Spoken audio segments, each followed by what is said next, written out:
I can't think of a better way to celebrate the culmination of the passion and the belief in the possibilities for people with blindness and vision loss.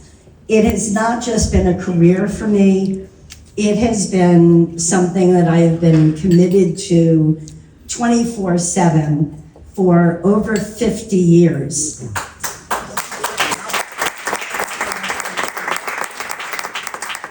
And I promise the commitment has not ended, just the job. To be in a room with so many people who have such meaning for me. My family is here, my 2 sons are here. Neil came all the way from California to be here tonight. Thank you. I have my jazz family here, and many of you know that I have a passion for jazz as well. And I've learned through what it's like to be part of a jazz band is very similar to what it's like to be part of a nonprofit organization. The good, the bad, and the ugly.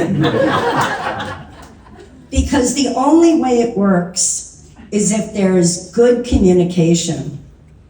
The only way it works is where everybody is focused on the end goal, where we don't think about our individual egos, but we think about what's good for the mission of the organization or for the performance that we would like to play for that particular evening. It requires a lot of innovation. It requires a lot of confidence. It requires giving somebody else a chance to shine when you might be able to do it better, but that person needs to learn how to do it on their own way in their own time. And that's what Visions has been for me and for the participants that we serve every year. Over 7,000 people have come out of services from Visions in a better place from when they first started. In the audience, in the group that's here today, are many of Visions funders who have been true partners with Visions in helping us achieve our mission and our goals. But none of this would happen without the board, the staff, and the volunteers. And I do consider the board members, the staff, and the volunteers of Visions part of my extended family. Many of you I have worked with since I started.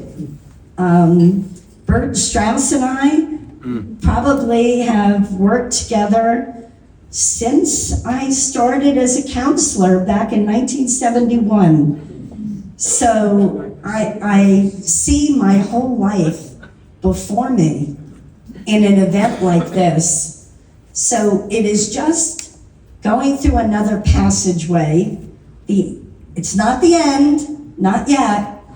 I will still be here to help in whatever way I can to make it easier for my successor, Sylvia Stinson-Perez, who I'm so glad has come from Florida to be here to lead Visions. And I look out at the board members and the staff and the volunteers who are part of our advisory boards and just say, keep doing all the good things that you're doing, because the people that Visions serves need you to continue, need you to continue the great work to make a true difference in lives of people who need opportunities, because they can succeed just like anybody else if just given the opportunity and the chance.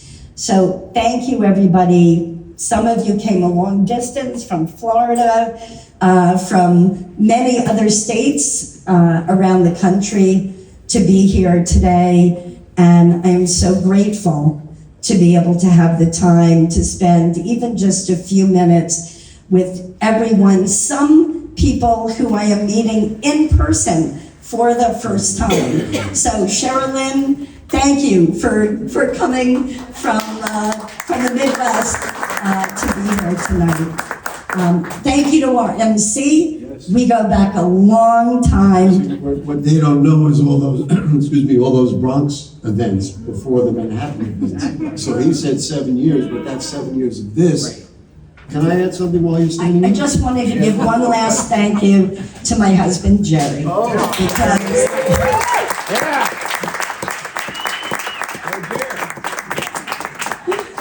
we were just talking about our 8-year-old granddaughter who, when I take her to jazz concerts, she said, "Don't have anybody call on me, it embarrasses me." But that's not true of Jerry. He likes to be acknowledged, and I couldn't do it without him, so I love you. Thank you.